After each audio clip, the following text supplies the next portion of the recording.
That's Genesis chapter 4, verse 6 through 8. Verse 6 says, Then the Lord said to Cain, Why are you angry?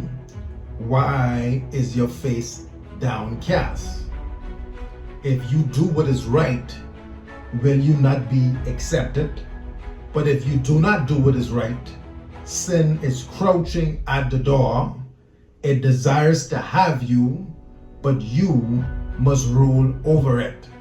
Now, it goes on to say in verse 8 that Cain invited his brother Abel out into the field, and there he attacked him and killed him.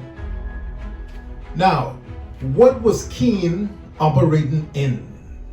Based on the facts that are written in Scripture, we see and we understand that Cain is operating in a spirit of envy and covetousness. He wants what his brother has. His brother followed the rules and was successful. Cain did not follow the rules and he was corrected. Now, nowhere in Scripture does it say that Abel taunted Cain or rubbed it in his face. Yet, we see Cain operating in a spirit of covetousness. He wants what his brother has. He's envious. He wants to be his brother or to enjoy his success. Now, many people, they see envy in their associates or in their so-called friends, and they think, hey, that's flattering. This person wants to be like me. However, you have no idea the end results of those wrong heart conditions if they are left unchecked. In the story of Cain and Abel, we see that if left unchecked, envy and covetousness can even drive a person to murder. The spirit of murder is not very far behind from the spirit of envy and covetousness.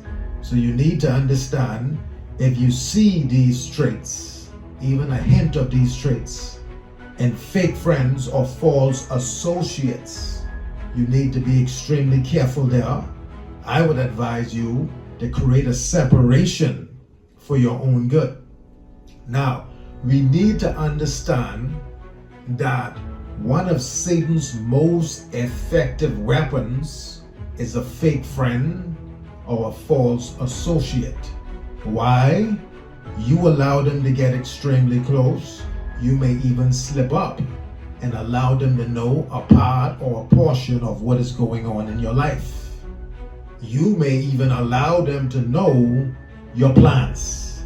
And this is all the enemy needs in order to strike at the correct time, where their strike will have the most impact upon your life. So be aware of fake friends and false associates. Be aware of signs of covetousness, signs of envy.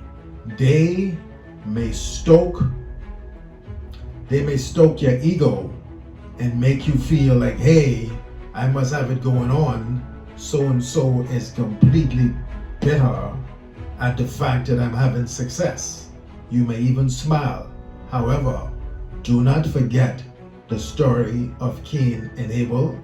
Sure, on the surface, the story appears to be a story that teaches obedience and adherence to God's laws.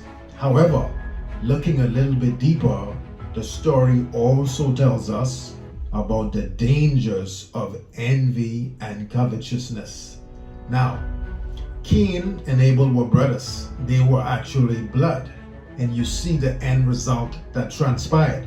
Imagine a person that is not even blood, a person that is not even family, you allowing to remain in your circle when you have clearly seen these dangerous traits. Covetousness, they want what you have.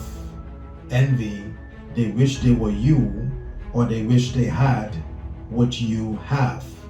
This is not just in your earthly possessions. This is also in the gifts and the talents that the Lord has placed within you.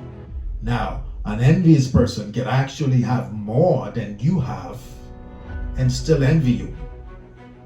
It is a spirit that is behind it. You are to not try to reason with it. You are to get away from it, or if you're a person that's walking in power and authority, you are to bind and cast that spirit out. There is no good that is going to come to a person who harbors and operates in jealousy, envy, or covetousness. The scripture warns against these wrong heart conditions. You are to recognize how dangerous they really are.